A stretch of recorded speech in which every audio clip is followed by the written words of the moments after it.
Hello, people. Welcome to another little chitty chat from the river here in Richmond, British Columbia. It has been a pretty stormy afternoon, following up on a stormy last couple of days. We had a mild atmospheric river blow in Thursday night. It brought up flood levels kind of significantly because we've had a very, very late spring here. And it was Friday afternoon, and the snowpack was kind of starting to come off the mountains and stuff, and a lot of big logs and crap was coming down the river. Big stuff, actually, like 100-foot kind of logs. And the river was rising quite quickly, and I was thinking, because the forecast was good for sailing for the weekend, the Friday afternoon work situation for me was kind of tepid. I thought that I'd boot it out and head out over to the island, kind of get out of the river for a bit, see what happens. Called up a friend. She seemed like she was into it, and off we went. We had a pretty good time, actually. It was nice sailing, knocked off a lot of miles, really casual on the boat, jamming along. I mean, it was the gambit from really mild to kind of boisterous, but it was basically chill all along, and that was great. So it's fun to do that. I mean, that's what you own the yacht for. So anyway, this is the conversation about consequences, because in some ways I had kind of a Satori moment over the weekend, and just recognizing how fate, I guess, or if you're a Jungian, my subconscious urges, have created for me a path that I've walked that has created a certain kind of person that I currently am. And in fact, it's surprising for a person who as a young man would have aspired to be perhaps a elementary school educator, maybe, to be the person that I am today. Like, it's light years from what I thought was going to happen in my life. And it can seem at times that there's a certain amount of divine providence in that. I'm certain that it's not. I'm certain that there is just this underlying ferment of epigenetic and subconscious forces that drive us to make choices that are beyond or below our ability to comprehend. But just being in this situation where I was, like out on the boat and doing what I'm doing, seeing the harbors empty because of fuel prices, watching the real estate and like equities market crater, but being basically 100% unaffected by that. If anything, I profit by that, in fact. Just watching all this change involving most people and evolve around me while I just bomb along on the boat. Well, it gave me a lot of perspective, and perspective about myself, which is often the most difficult thing to actually acquire. And while the conversation I want to have here is about consequences, I think that the epiphany that I had over the weekend is that it's really more about a hunger for intimacy than consequences that drives my kindred spirits, right? Because an individual that cares about consequences is an individual who is driven by intimacy. or the desire for intimacy. If you don't care about intimacy and you're only interested in novelty or perhaps stimulus, that's as deep as it goes. That doesn't mean that novelty or stimulus can't be a part of intimacy, but intimacy is the deep aspect of that seeking. Or to say it another way, if you seek intimacy, that will make you conscious of consequences. That doesn't preclude being also able to enjoy novelty and stimulus. But if you seek novelty and stimulus and ignore consequence, you will never in your life have intimacy, nor the skills to achieve it. And that will present to you, unfortunately, the consequence of a savage realization at some point in your life that there are innate human needs that you fundamentally desire, but in a lot of ways, like a crack addict, you've burnt out your own ability to actually ever access or achieve them. Well, there's really nothing left for you.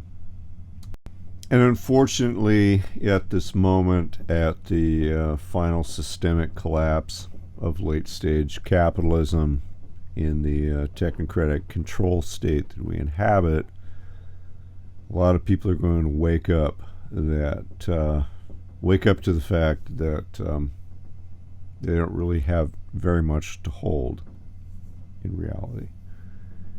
It has become very clear to me in like this epiphany how like I've made such a visceral fundamental choice to do something different and kind of early in life, mostly because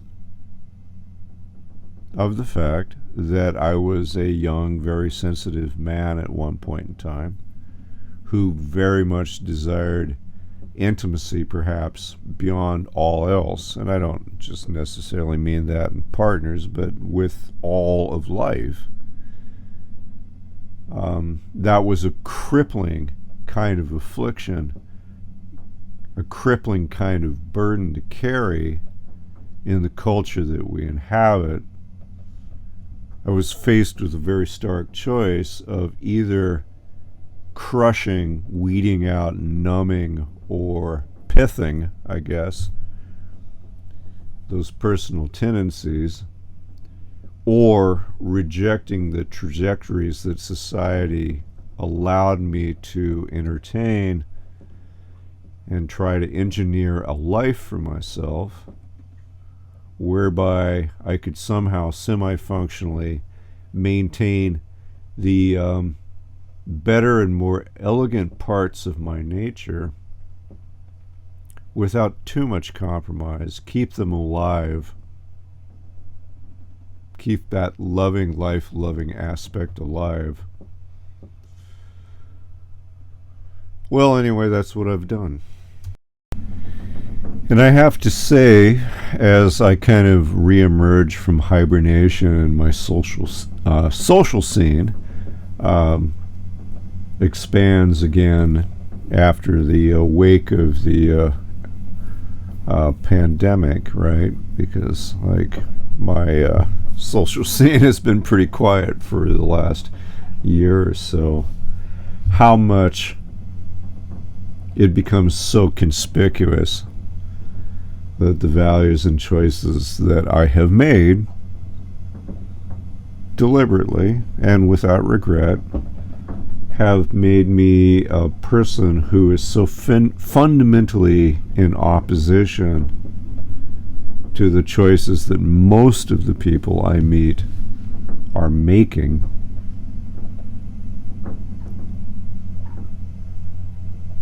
I do question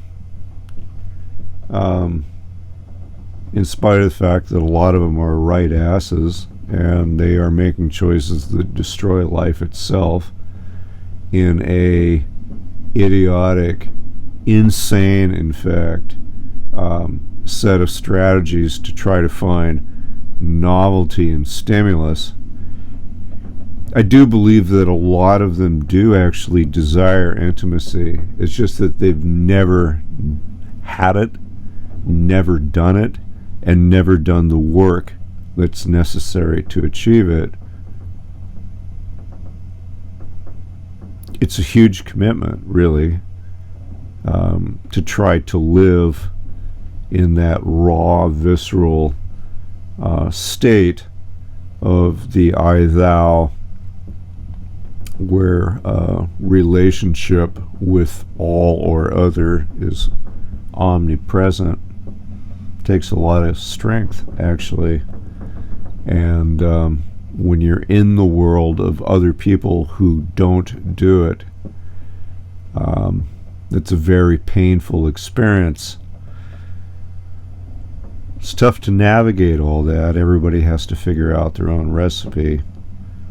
I mean, I'm certainly not trying to blow up my own, like, whatever here. It's just that I feel that I have more or less navigated that more or less successfully. I do understand how facing this particular issue can be a source of great despair for a lot, and that's what makes me want to talk about it. Because I think there's compromises that you can make that can keep the better part of your humanity and these very powerful, beautiful traits of wanting connection, wanting intimacy, wanting life, wanting those things. If you're one of those people who want it genuinely and constructively, I think there's ways to go about that. I feel like I've mostly been successful in that, but it's taken a lot of compromise, and I expect it would for you too. So we can put it this way. Let's say that you're one of those individuals who care greatly about intimacy and the ability to have intimacy with other, universally with other, and you ignore that. Well, there are going to be visceral consequences for you if you ignore that. There's going to be consequences for you if you embrace it, as I've tried. That's going to take radical compromises with your relationship with most of culture and society, for sure. There's consequences there too, right? Maybe you're a person that doesn't care about that so much and you blow it off entirely. Well, I'm sorry, but there's going to be consequences for that too. Because you're going to reap what you sow. And since a majority of individuals, at least the most powerful, affluent individuals, over the last maybe perhaps 50 years, have chosen a path of stimulus and novelty over intimacy, and with a radical, insane disregard for the consequence that their activity has on the life process. All of us, regardless of our inner drives, are going to eat that shit sandwich. It's just that some of us may come through it in possession of something, and others may be relatively swept away. I think we're going to see a lot of sweeping away over the next 6 months to a year as consequences inevitably reassert themselves. So in a lot of ways, over the weekend, the clarity of mind that came from things was this, is that it was obvious, really, of the choices that I've made in my life and why I had made them, and why there was a sane strategy in that. Whether it's right or wrong, I don't know yet. You never know till you're done. But I don't feel in any way it was any kind of failure. And as our culture moves forward and as everything on this planet moves forward, my strategy feels very validated, and if anything, I'm inspired to press forward with it and intensify it, not otherwise, which is interesting because I felt that it was difficult and to some degree at cross purposes with life over the last maybe decade. Screw it. Like the pressure in my own mind and where my confidence lies is doing more of what I do and being more of who I am, rather than try to seek compromise with individuals who do not have the ability to access intimacy or life. What do I need out of that? And nothing, in fact, is what I need out of that. And just take my ship and move towards the habitat which I have earned the right to live within, and do so to the best of my ability. I hope that in that conversation I can inspire other people to do the same. It doesn't have to be done in the way that I've done it. You must find your own path and go your own way. Certainly, if you're interested in the maritime stuff, I've got a pretty good take on that. Better than most. But if you desire life and an intimacy with life, you're going to have to make compromises with how you interface with culture. Believe me, the world itself, the universe, life, everything is willing to embrace you immediately if you want intimacy. It's just that people don't. Okay? People don't. Or at least most people don't. Some people do. Learn that, and it'll give you a star by which to steer your ship. Cheers, people.